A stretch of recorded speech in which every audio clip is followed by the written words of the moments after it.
And the record button is smashed. Welcome to Podcast Titles Are Spook. I'm your host, James Weeks, and today I am joined by Eric Mulder, the Vice Chair of the Libertarian Party of Colorado. Eric, why don't you tell the people a little bit about yourself for those who don't know who you are?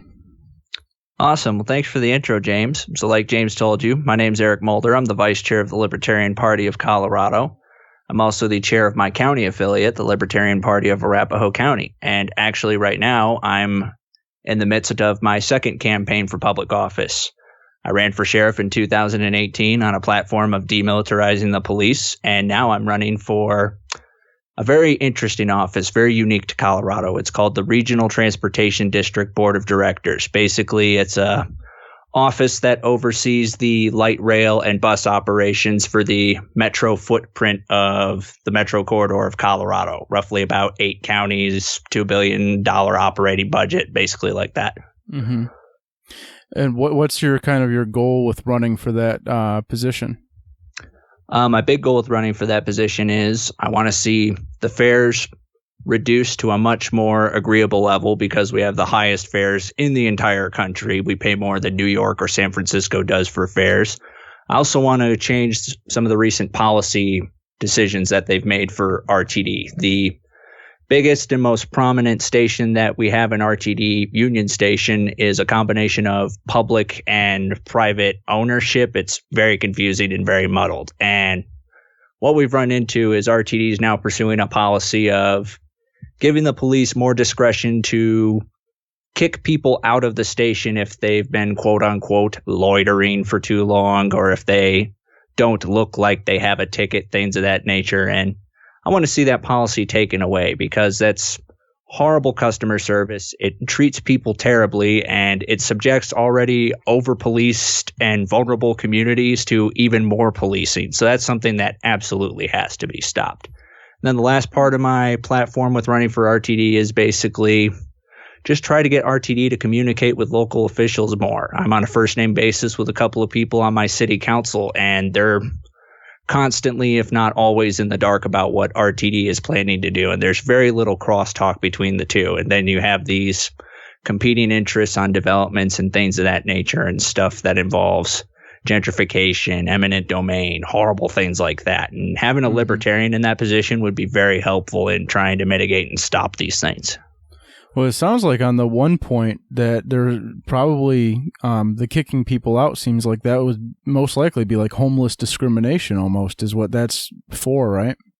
Absolutely. And even worse, and just as bad as homeless discrimination, this is also resulting in people of color being targeted as well. In fact, RTD just got hit with a lawsuit where an artist who appeared homeless, who was also a person of color, he was beaten to the point of brain damage by the private security company that provides security inside Union Station. And RTD and this agency both apologized and admitted fault. So we could tell right off the bat this man is going to probably receive a very hefty settlement, but no one should have to sue the transit agency for giving them brain damage. People should be able to ride the bus without brain damage. Crazy thought, right? Yeah, that seems like something that would be common sense that, hey, don't give people brain damage for riding the bus.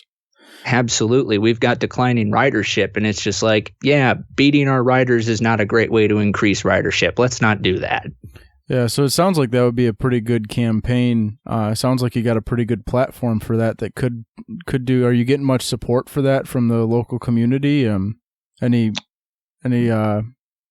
said you're on a first name basis with some of the legislators there. I don't know if they're supporting you or what. A lot of them have been very supportive of my announcing running for RTD because they've all said that the RTD board needs to see some changes. They need to get a different mindset going in there.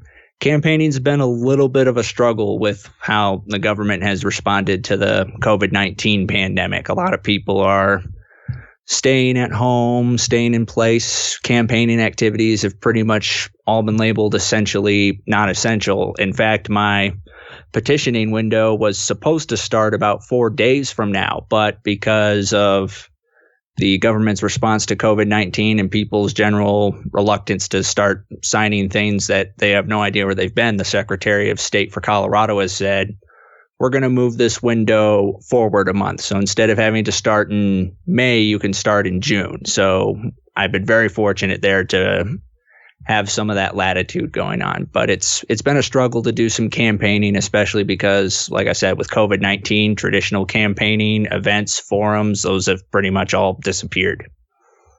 Yeah, with the COVID-19, it makes how hard is Colorado hit with COVID-19? I know maybe in Michigan we're one of the top. We were top 3 for a while. We've dropped back a little bit, but how hard hit is Colorado?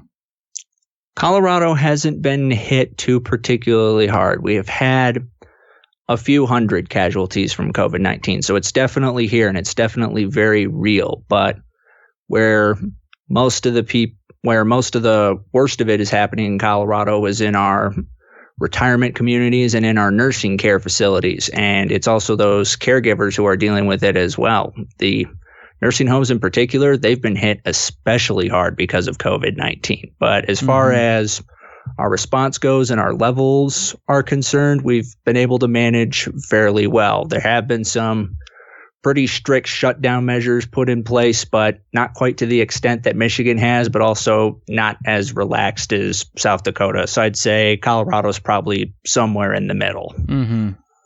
Yeah, Michigan, they shut down quite a bit. They've kind of relaxed back a little bit as we're seeing cases slowly stop spreading as much. They opened up some other things that they had closed down for a while. But, it's crazy. It really is. It's shocking to me seeing so many people have such disregard for the elderly or immunocompromised when it comes to this pandemic. Especially given like all the stuff that we've learned about this virus and like the long lasting effects. It's like people, I don't know, but, I'm glad that you guys are doing good out there in Colorado. I've been, bunkered up in my house since this started, only going grocery shopping a couple of times, but it's definitely putting any campaigning is like done. I'm worried about ballot access and stuff like that in a lot of states that don't have very good ballot access laws for minor parties. I think that this could, unless there's some emergency stuff that's put in place, could really hurt minor parties this election because of signature requirements and all that. Does Colorado have signature requirements? In Colorado, we're actually super lucky. I would say in terms of ballot access, we probably have the most generous state because in the state of Colorado, the Libertarian Party is actually a recognized minor political party. That means we can hold state assemblies and county assemblies to nominate candidates for appropriate offices. I went through a county assembly process to run for sheriff in 2018, and at our online convention that we had, we were able to nominate candidates for a variety of offices in Colorado, including U.S. Senate, which we actually have to go to a primary because of how the ballot results turned out. So in terms of ballot access, Colorado is extremely generous. But what makes RTD unique in that I have to get signatures is that RTD is the only statewide office in the state of Colorado that's set up as a nonpartisan office. So when Colorado voters are going to get their ballot and they see their choices for RTD District F, the district I'm running in, they're going to see my name and they're going to see my opponent's names, but they're not going to see our political affiliations. But I'm pretty well known as a libertarian. Mm-hmm. So that could help you or maybe hurt you, depending. I would say it's kind of almost a moot point somewhat because I was able to start connecting with my community when I ran for sheriff, made a couple of contacts through that campaign, and that got me in touch with all sorts of individuals. I was able to get in touch with the now county clerk and recorder. I've gotten in touch with the current county sheriff. So it's put me in contact with a lot of people, and I've been able to build my network that way. I was also on the Veterans Affairs Commission for the city of Aurora, Colorado for about 2 years. So the party affiliation, it's nice to have it for races like U.S. Senate or state house, state legislature, and these county offices, so that way you don't have to petition your way onto the ballot. But at the same token, my campaign's really been all about connecting with people on that personal basis and getting to those candidate forums and other types of events, which hopefully I'll be able to get some of those later. Mm-hmm. How did the race for sheriff go for you? The race for sheriff went pretty well. It was my first ever political campaign. I spent about $4,000 and I got roughly 5% of the vote. The Democratic challenger actually beat the Republican incumbent by a wider margin than what my vote total was, which some people, that's a little disappointing to some people, but part of me also says that's also a good thing, because not only was I able to stand on my principles and stand up for what I believed in and speak my piece, but I can also point at the numbers and state, even if the Republican incumbent got all of my votes, which with my demilitarize the police platform, oppose Jeff Sessions' intrusion into local affairs, and stand up to ICE and their bogus administrative warrants, no Republican would have ever voted for that, I don't think. Mm-hmm. Yeah, you see, I don't mind the playing kingmaker thing. I know there's a lot of people that want to look at the Libertarian Party as playing kingmaker and helping elect Democrats, but that doesn't bother me one bit, especially when it comes to a position like sheriff. Oh, definitely, especially because as libertarians, we get to have the distinct advantage of being able to effectively change the narrative. We're the people who can steer the conversation, and we can redirect people to focus on stuff that matters. Like, for example, one of my biggest problems with the incumbent sheriff and why I decided to run against him was that he was touting his nonpartisan record. But if you looked at what he did, he was not only running as a Republican, he was endorsing Republicans, fundraising for Republicans, phone banking for Republicans, taking publicity photos with Republicans. It's like, for a nonpartisan sheriff, you're about as partisan as it gets. And when I brought that up, people were saying, you know what? He is doing all these things. Mm-hmm. Well, also, Republican sheriffs tend to be like the big tough on crime type ones that want to go out and arrest their way out of any kind of drug problems and stuff like that. Whereas, I can't say Democrat sheriffs don't do that, but they don't seem to be as bad about it as Republican sheriffs.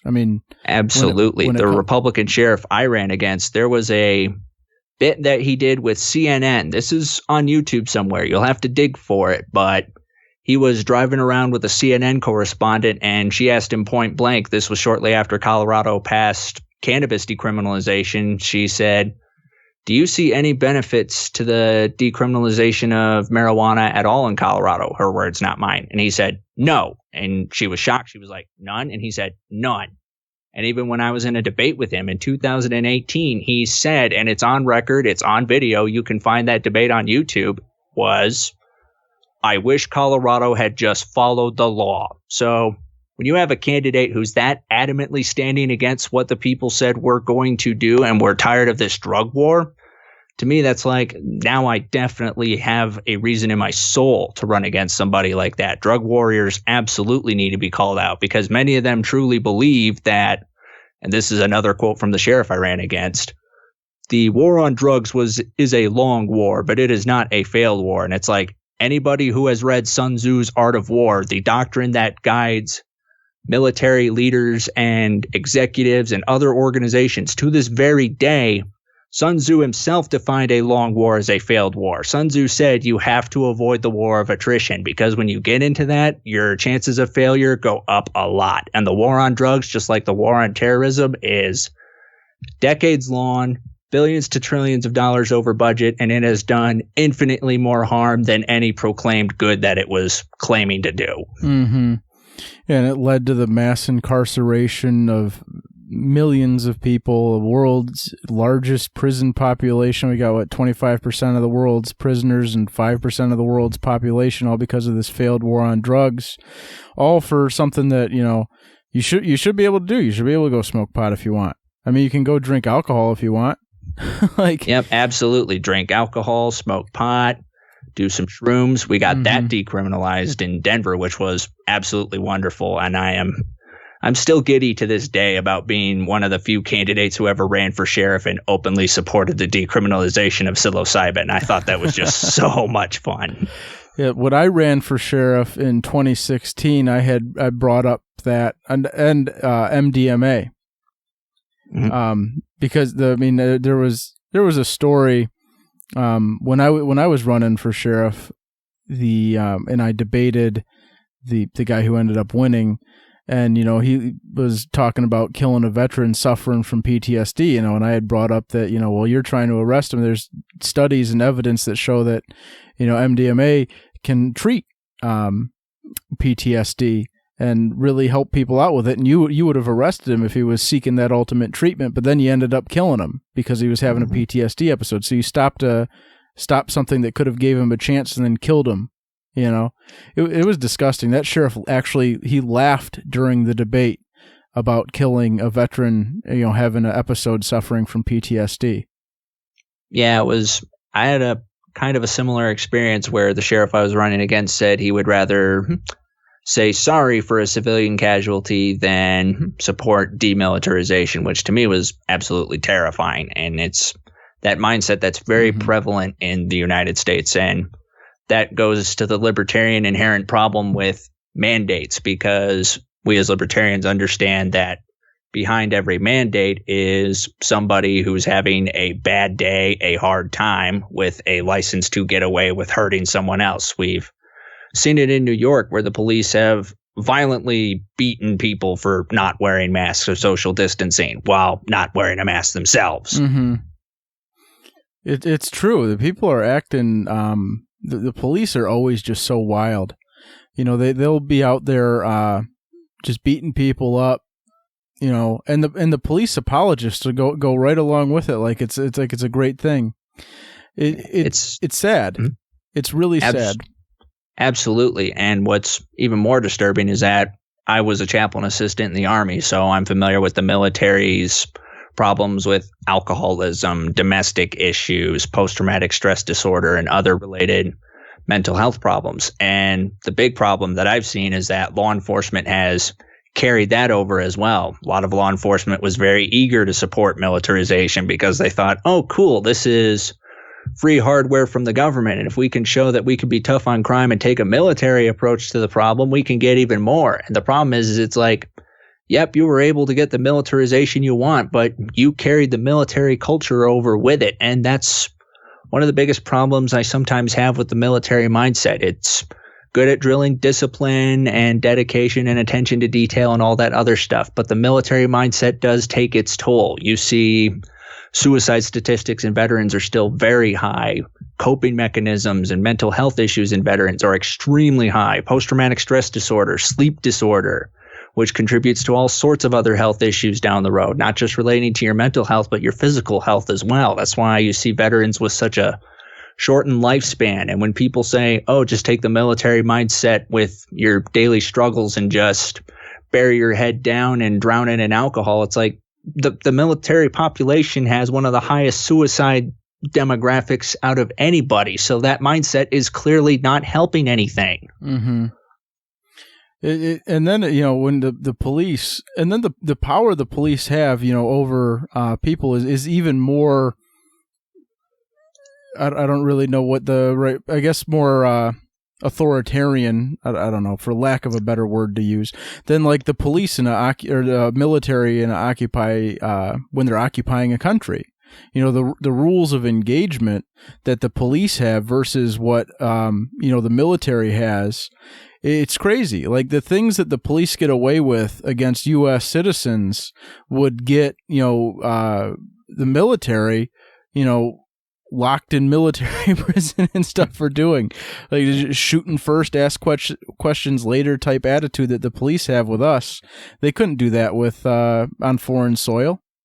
And that's ultimately the problem with the warfighter mindset, not only among the concept of policing, but also even what we've seen overseas in the military with the war on terrorism. When you have this mindset of we have to treat the entire area as a potential zone for insurgents to operate in, and you start to suspect every civilian around you is a operative waiting to hurt you and kill you, you lose that community trust. And when you don't have community trust, policing breaks down. We've seen this happen in cities all over the United States, where people don't trust the institution of policing. Whether it should exist or not is another matter, but When people don't have that trust in the system that they're told to inherently trust, that breaks the whole thing down. Policing is not supposed to be about intimidating crime into not existing. Policing is supposed to be about building up that community trust where people police themselves and look out for one another, not through threats of violence, but from getting to know their neighbors and getting to take care of one another. And we've seen time and again that the best way of addressing crime isn't trying to shoot and arrest your way through it. It's about addressing the lack of opportunities that create the crime. We see it in places where there's no access to jobs, no access to good education. Am I taking the Democratic approach of saying make the government do it? Definitely not, because we've seen how horrible the government screws it up. Look how badly they screwed up policing. Mm-hmm. Yeah, the government definitely can't be put in charge of the solution to the problem, because they're a big part of the reason why the problem exists in the first place. You know, the redlining and all that kind of stuff, that was government that did all that. You know, government created the institutions there, and government backed up the institutions. And of course, it's all done for profit, but, you know, government enabled all of it. Absolutely. One of the biggest laments that I have in terms of typical thinking is the thing that makes me the saddest is when people use the term community as a synonym for government, because you can absolutely have community without government. Mm-hmm. And that's the problem that I see very often, is that a lot of people conflate the two. They believe that government is the community, and it's like, no. There could be people in government who happen to be part of the community, but you can absolutely have community without government. I'm even thinking of that city in Mexico that for 7 years they have seen pretty much a complete elimination of most forms of crime and other types of violent issues. And that city of Mexico got rid of their politicians and they got rid of their police force, and it's worked very well for them. If only we could do that all over the place here in the States. Absolutely. That's what we need to do. You know, especially with, you know, the police, they get so out of control. I mean, 40% of cops are known to beat their significant others. Like it's mind blowing that we have such a huge percentage of law enforcement that, you know, are domestic abusers, way higher than the prevalence amongst the general public. And it really kind of shows, I don't know if it's necessarily that the job, what you're doing creates the, you know, I can't figure out if the job is what creates that kind of problem, if doing the job of policing is what would create someone to be such, you know, have such a higher prevalence of domestic violence, or whether people that are naturally prone to domestic violence are like attracted to that job. You know, I would say kind of goes back to a similar issue in the military, because domestic violence is also an issue in the military. And when I was a chaplain assistant, we addressed that side. We would get services or get military spouses who were in a dangerous situation out of that situation. We get them connected to other services and other types of resources to help them get help. But something I've noticed that's very similar between the military and the police is that in the military and the police, because there's drug testing within that type of environment, you're not allowed to explore alternative forms of coping mechanisms. You are strictly limited to what you can get from a prescription from a doctor and alcohol. You are limited to a lot of very strict things. You're not allowed to use experimental substances in any way, shape, or form.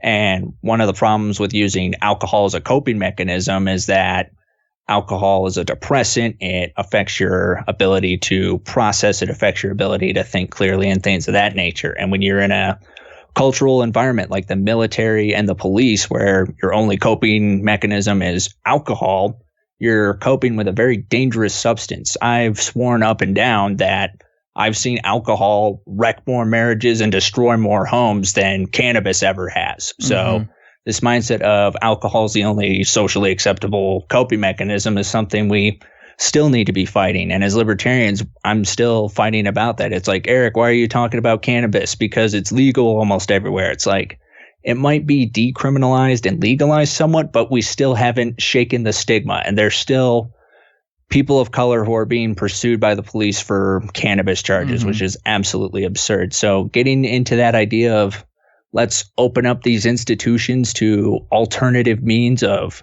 coping, whether it's trying different therapies or different substances, anything that we can do to encourage these institutions to get away from alcohol as a coping mechanism, I think would do tremendous good. Well, that's the thing, is that the cultural stigma, while cannabis may be legal, there's still a stigma surrounding that. There's stigma surrounding all sorts of things that are perfectly legal, that people look down on it or don't view it as something that's socially acceptable, like sex work, for example, is another thing that's, people look down on sex workers, and it's disgusting. But same thing with people look down on cannabis users, and cannabis needs to be just as socially acceptable, if not more so, than alcohol use. Here's an example. You have a work Christmas party. A lot of work Christmas parties. They'll do one of them, the white elephant game. I don't know if they call it something different in Colorado, but I don't know if you know what I'm game. familiar with white elephant. I actually grew up in Michigan before I moved to Colorado. Yes. Oh, I forgot about that. Yeah, no worries. Yep. I don't know if there's a similar game in Colorado, if that's a regional thing or what. But for those who are listening who may not know what white elephant is, everyone brings a present. Everyone that you take turns picking a present, and then you can either steal the present or from someone that's already opened it or whatever. It's a game. It's pretty fun.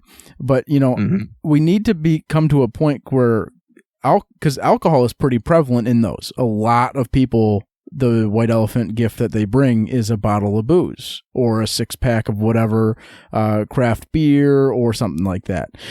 We need to get to a point in society where it is just as socially acceptable to have an eighth of marijuana. You bring it in.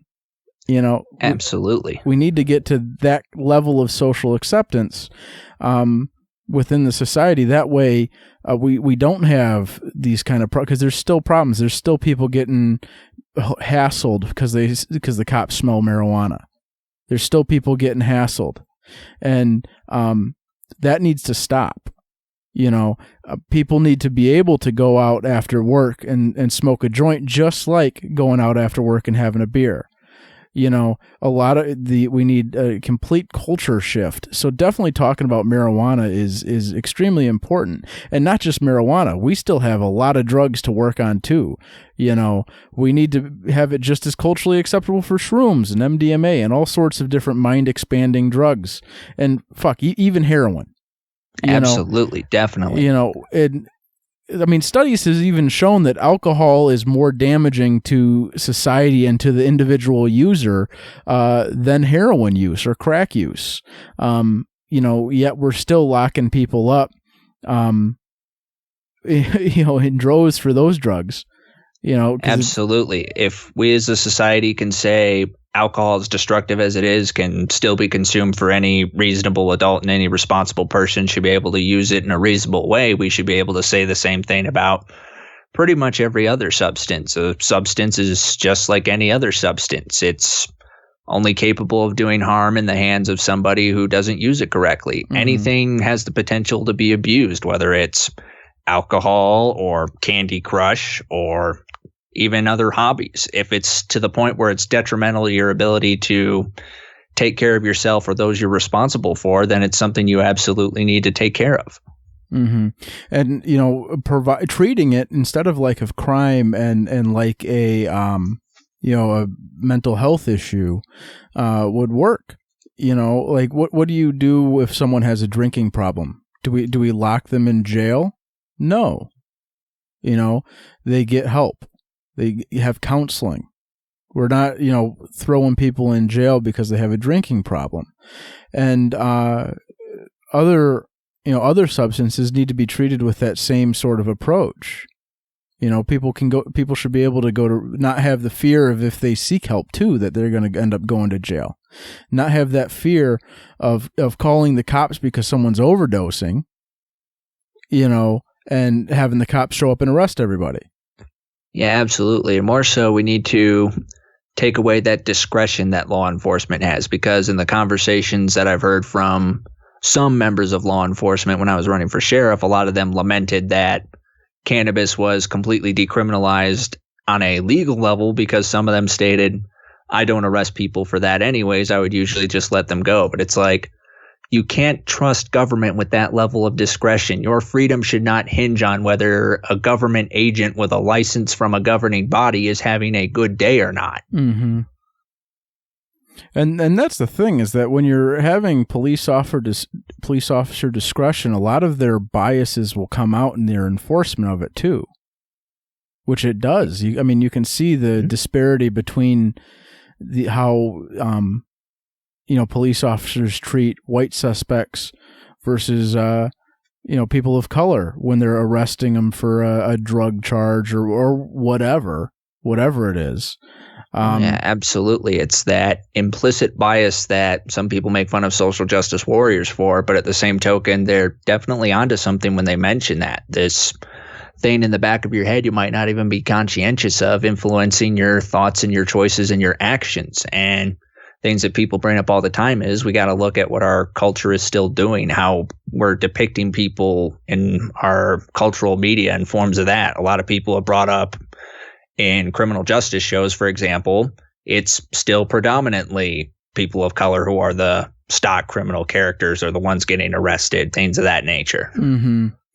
Yeah, there's definitely a cultural issue with that. There needs to be I don't know what to do. Yeah.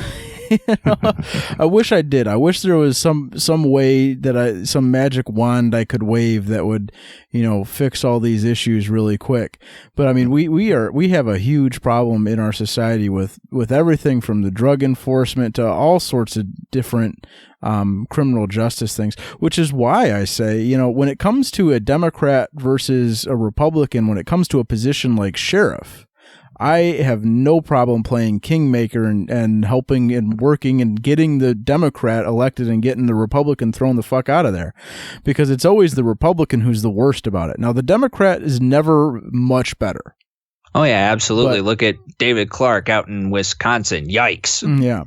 But when it comes to overall, generally speaking, overall on criminal or in criminal justice issues and civil liberties, Democrats tend to be slightly better about those issues. And when it comes to a position like sheriff, that's what those issues are about. It's not about any argument that libertarians agree more with Republicans on economics, which I will reject that anyway. But there's no argument that libertarians agree more with Republicans on criminal justice.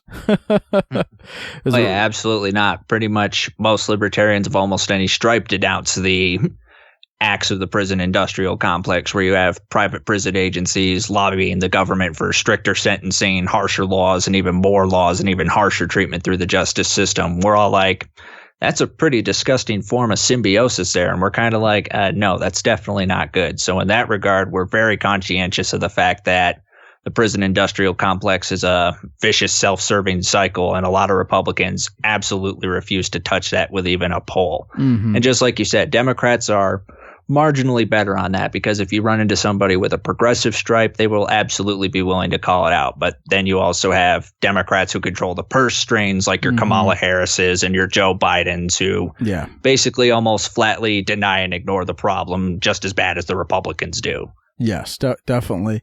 There's definitely that within the Democratic Party, your Joe Bidens and all them that are absolutely terrible, that were, your tough on crime Democrats that are just as bad as the Republicans every once in a while, but you never have, I have never seen it where you have, these criminal justice reform Republicans in any sort of idea outside of like maybe a Ron Paul or a Justin Amash, two Republicans who are marginally better on but it's more prevalent within the Democratic Party, especially amongst the progressives. But even putting next to like a a John McCain, let's waterboard everybody, against a Kamala Harris. Still, Kamala Harris is marginally better, but Kamala Harris is terrible, and but like at least she's not waterboarding everybody. Oh yeah, absolutely. It's almost like looking at the differences between, say, a Joe Biden and a Donald Trump on a lot of issues. In some ways, maybe Joe Biden is marginally better, but by that point, the margins are just so small. It's like, oh boy. Yes. And as libertarians, that's why we're like, why bother?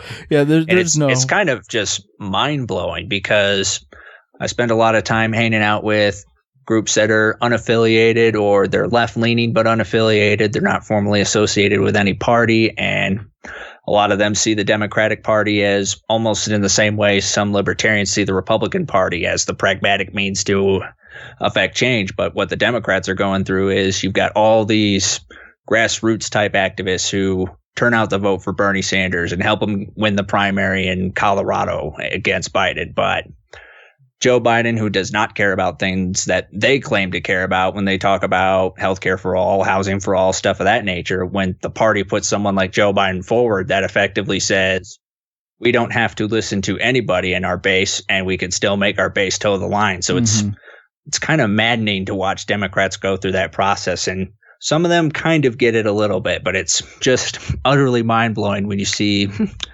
those Twitter posts that people like to share all the time, where somebody says, I believe Tara, but I'm still voting for Joe Biden. It's just like the cognitive dissonance and the mental gymnastics to do that is just, ugh.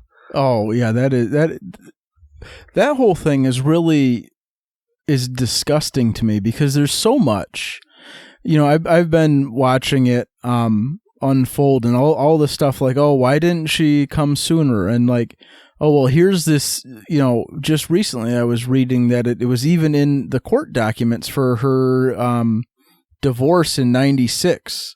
Like there was a record of that was actually like in the court documents, and there in there that she had told her husband about that back when they were first dating. Like, and, her mom calling in to Larry King Live and was talking about an issue going on in that office. And then, her neighbor being like, yeah, she told me about it when it happened.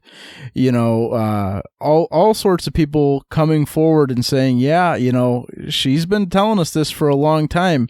And then, everyone's like, well, why didn't she tell anyone sooner? Like, she did. Here's record of it. Here's people saying she did. And even then, and then they're like, oh, well, she changed her story, right? But that's actually like a common thing in sexual assault. Like there was a whole Netflix series done on that, where there was, what was that called? Oh man, that's going to drive me crazy. There was I'll tell you kind of the plot overall, but there's a Netflix series where it was about a gal who was sexually assaulted. And, the police, of course, they do what the police do, and they try to catch her up in a lie. And then, because that's what they want to do, right? They want to harass and be absolutely horrible to victims of sexual assault. So she ends up like, changing her story, and they end up arresting her and putting her in jail for filing a false police report. And then, like some years later, they find, proof, of because the guy had taken like pictures of it, and they found like this guy was a serial rapist, and that kind of stuff happens. Oh yeah, by the way, I think the show you're looking for is called Unbelievable. I just Googled that a second ago. Yeah, that's what it was called. Thank you for Googling it. Yeah, no problem. There was a military documentary that came out. It was like an hour-long documentary. It was called The Invisible War. If you ever get the chance and it's still available somewhere, I would highly encourage looking it up. But it touches on a similar issue with sexual assaults and sexual violence in the military, where people will get assaulted, they'll keep it quiet, and it wasn't just those who identify as women. Those who identified as men were also sexually assaulted, and talking about it in the documentary. And they were talking about how they were basically the issue was entirely almost swept under the rug in most cases. It would be commanders, because for the longest time, the military left that up to a commander's discretion to investigate and bring charges about for sexual assaults and sexual violence. And what the issue was that for decades, it would just be like, oh, just let it go because this person is either X amount of days away from retiring or they're a quote unquote good soldier. Good soldier defense used to be a very popular form of defense in military justice, which has been pretty much slowly undone and is slowly starting to no longer be considered an acceptable defense for terrible things like sexual assault and sexual crimes. And that's what a lot of people are dealing with when it's people trying to come forward, is there's just systematic pushback and resistance to people who are trying to come forward after something like that has happened to them. And it's just awful. Yeah, especially when we're talking about a senator at the time. You know, we're talking about one of the most powerful men in the country. Of course she didn't go running around, you know, talking to everybody about it. I mean, she did tell people about it, but of course, like, we're talking about, and this was before Me Too. This was well before that. We're talking about, you know, what, 30 years ago? You know, 20 years ago? Like, the time, can you, like, people wouldn't even have, I mean, for Pete's sake, like, Harvey Weinstein was doing this. Everybody knew it. You know, everybody knew about Harvey Weinstein's stuff, right? That's the disturbing part about all that, is it was apparently Hollywood's worst kept secret. Right. Like, they would make jokes about it on, was it Seth MacFarlane, the Family Guy, when he was hosting the Oscars or whatever? He like, oh, you know, you won. Now you don't have to pretend to like Harvey Weinstein. You know, like, they would joke about this. You know, they all knew. They thought it was a fine thing. We're talking about, and this is and this was not that long ago. Society has changed quite a bit, where people are more comfortable and more able. Still not quite enough, of course. We've come a long way towards this, but to think, why didn't she report, 20, 30 years ago, the most, one of the most powerful men in the country? Let's get real here. Absolutely. It's kind of like that scene in the first Godfather where Michael is talking to Kay about his father, and he's like, my father's no different than any other man in power. He's just like a senator or president. And she's like, Michael, senators and presidents don't have people killed. And he's like, oh, who's being naive here, Kay? Right. And it's like, that's the one beautiful thing that I love about libertarianism so much, and why I will pretty much always consider myself as a libertarian. We're the few people who say institutions can't be trusted with power, and the only way to get power away from them is to dismantle them and take that power away. You can't just put the right person in charge. You have to make it to where no one can do what they've done ever again. Mm-hmm. Yeah, because if you leave those institutions in place, the person that replaces them will just have all that power now. It doesn't really change anything about the problem. The dynamic's still there. It's similar to the USSR. When the Bolshevik Revolution happened, and they got rid of all the czars and but the workplace, the structure never changed. All they did was replace the board of directors with party bureaucrats, and nothing changed.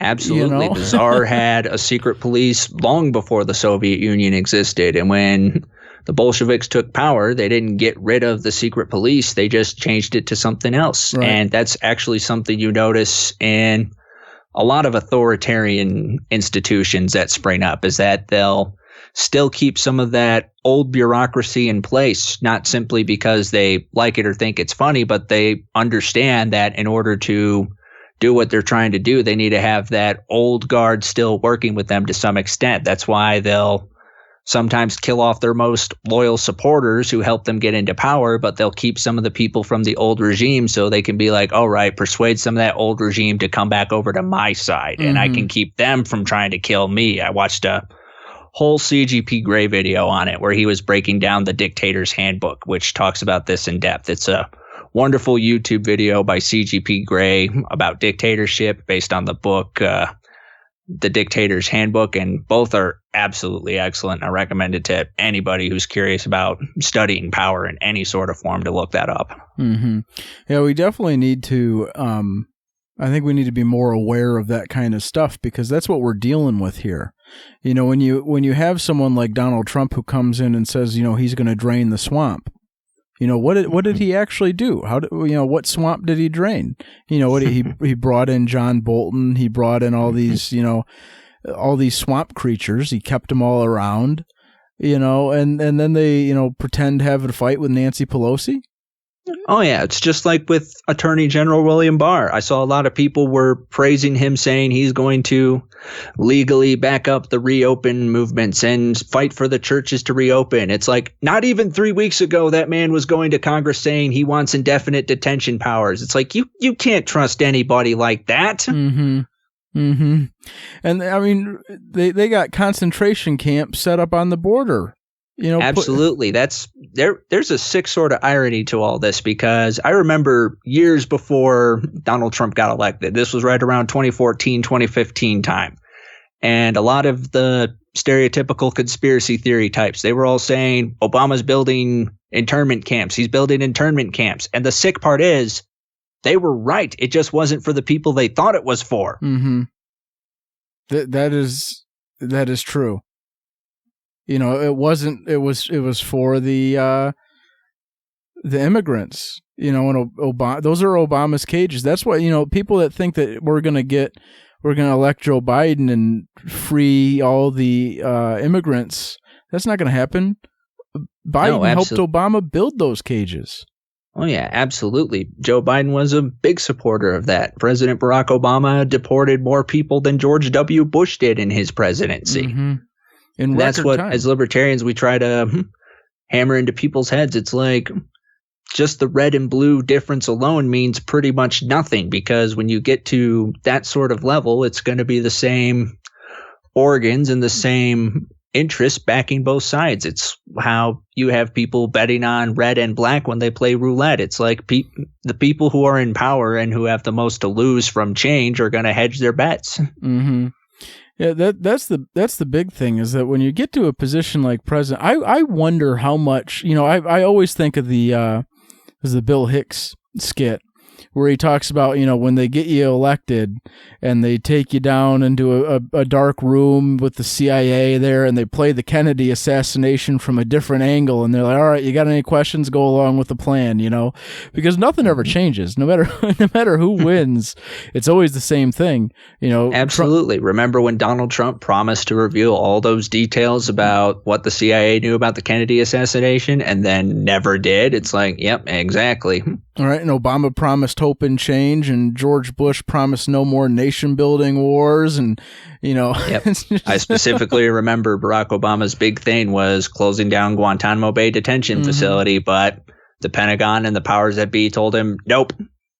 It makes me wonder if that's actually like something that goes on, or if it's really just all bullshit to get elected. It could go either way, that all their promises and all their nonsense they do are just complete bullshit the entire time. Or maybe they do honestly believe that they're going to change something, and then they get into that, back room in the basement, and, and they're told this is how it actually works. I don't know. It could go either way. It could go either way, that they're just liars, and, who knows?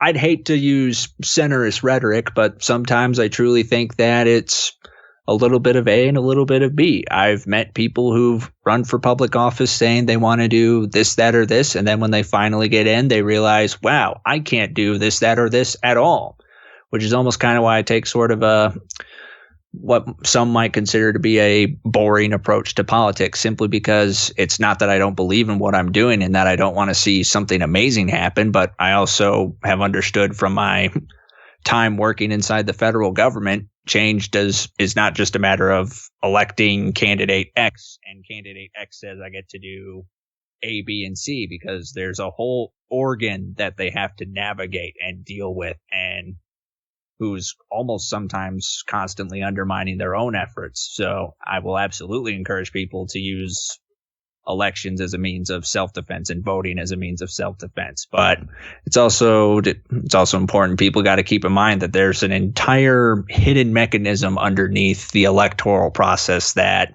has held on to power, usually accumulates more, and very rarely gives it up. Mm-hmm. Ain't that the truth? Well, that's why when I ran for, sheriff, I promised something that was absolutely ridiculous, though.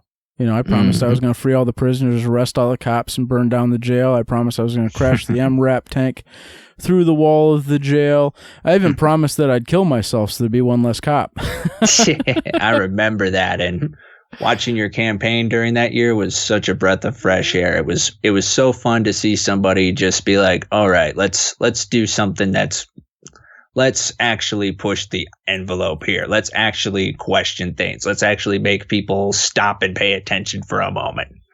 And it worked. It worked. I got a pretty decent showing. I got 16% of the vote, which I was not expecting. I was expecting to scare everyone away.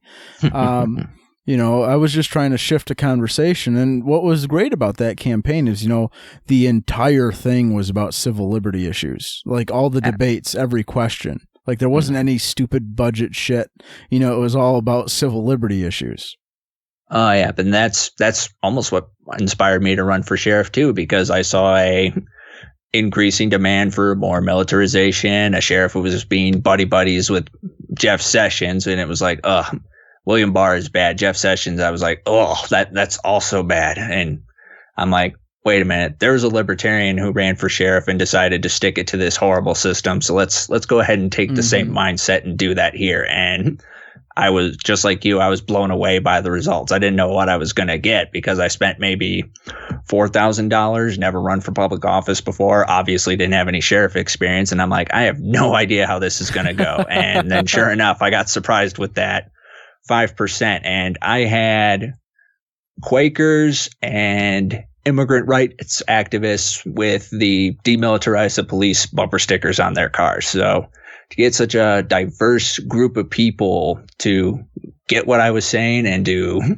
embrace what I was saying. And it was really fun because I got to use constitutional rhetoric against the people who like to thump it harder than anyone else. I'm not a diehard constitutionalist or anything of that nature, but when the people who swore an oath and claim that they love the Constitution are not following it, it's like, all right, if that's the standard you're going to go with, I'm going to hold you to it. And I was able to get the Republican sheriff that I was running against to admit that the policy he used to have in effect was ruled unconstitutional by a judge. It was just an amazing moment to see him see that somebody else is using the Constitution against him. It almost kind of felt like a Lysander Spooner moment where it's like, well, obviously the Constitution was powerless to stop X, Y, or Z, but that's one of the anarchist mindsets that I absolutely love. Spooner was an attorney, but he was able to just use the Constitution against the people who were using it to do wrong. And I just found that was absolutely beautiful. Yeah, what inspired me to run for sheriff was when I noticed, because I grew up in my county, I lived here pretty much my entire life. But the police department, I noticed a couple of things. For one, they all of a sudden switched over to all black combat BDUs instead of the traditional sheriff uniform. And that really pissed me off. And what really also pissed me off, probably the most, on top of that, is their racial disparity in who they're pulling over. Oh, yeah, absolutely. The racial disparity statistics are just staggering. It seems like no matter what they claim to do or try to wave them off with, the numbers are still telling a very startling and disturbing story. And it's like you said, with that cultural issue of trying to intimidate their way into solving crime and intimidate their way into public safety, and pretty much every measure and every organization that's dedicated to studying these things has shown that that mindset not only doesn't work, but it typically makes the situation worse. Like, as a veteran, the one thing that always disturbs me is whenever I see the police openly embracing the Punisher skull, simply because it's like, first of all, the Punisher is hated by pretty much every Marvel superhero. Captain America hates him. Spider-Man hates him. Everybody hates the Punisher because he takes a very brutal approach to his method. It's straight up killing people with very little corroboration with others. Just because the Punisher's like, oh, I've got good intel and my intel's solid, he doesn't collaborate with anyone else. So that's the issue with emulating and praising a fictional character, because it's like the Punisher doesn't get anything wrong, and we get things wrong in the justice system all the time. That's why we have due process. That's why as libertarians we fight against the death penalty. We fight against the tough on crime approach, because when justice gets it wrong, we need to make sure that people who've been harmed can get back to what they were, try to restore them as best we can. And the problem with a character like the Punisher is, like I said, he's almost never wrong when he does anything. And on top of that, a lot of police agencies have tried to pass off the Punisher skull as a warrior symbol. And it's like, anybody who's using the Punisher skull in the military is because we have that expendable mindset. This mindset that we're just one cog in the machine. We can die one day and be replaced the next. And the police still say, go home to your families. You should try to live when you can. And there's nothing wrong with that mentality. But when you take the get home to your family mentality and you try to incorporate that expendable nihilist humor, you create a very dangerous mix in your own internal culture. Definitely.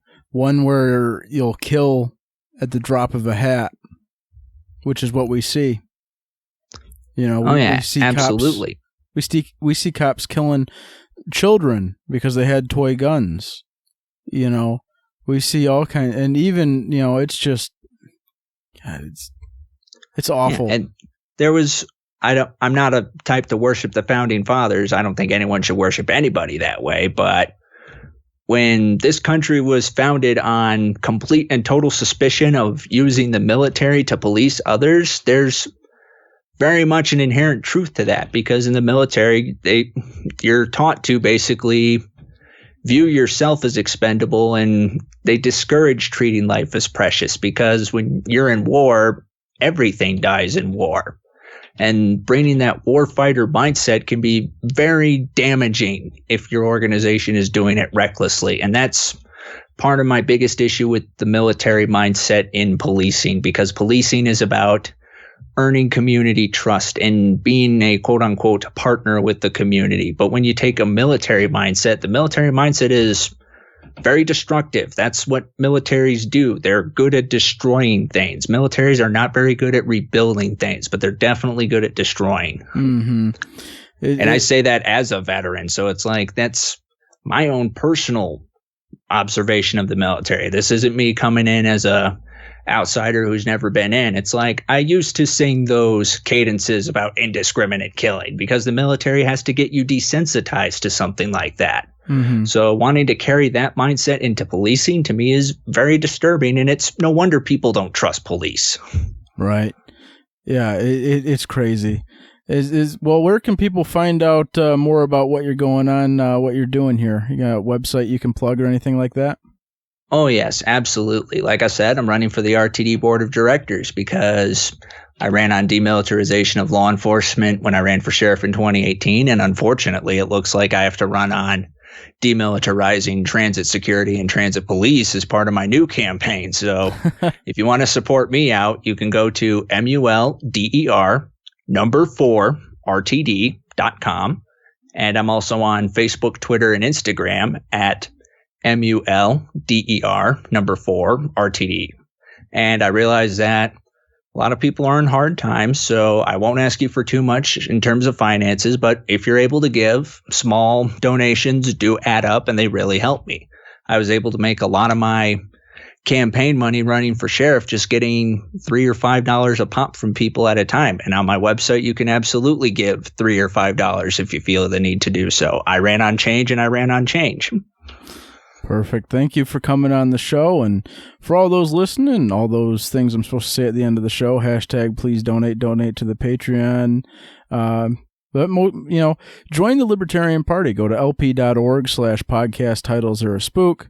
And if you join the Libertarian Party using that link, a portion of the dues comes back to the show, and I use that money to donate to libertarian candidates like Eric here. So make sure you, if you're joining the party, use that link. That way it, the money doesn't, like a lot of the big name libertarian podcasters out there, I'm calling all of you out, lining your pockets off the Libertarian Party. I'm calling on all of you to also donate to libertarian candidates with that money. And thanks again for coming on the show, Eric, and nice spooks, nerd.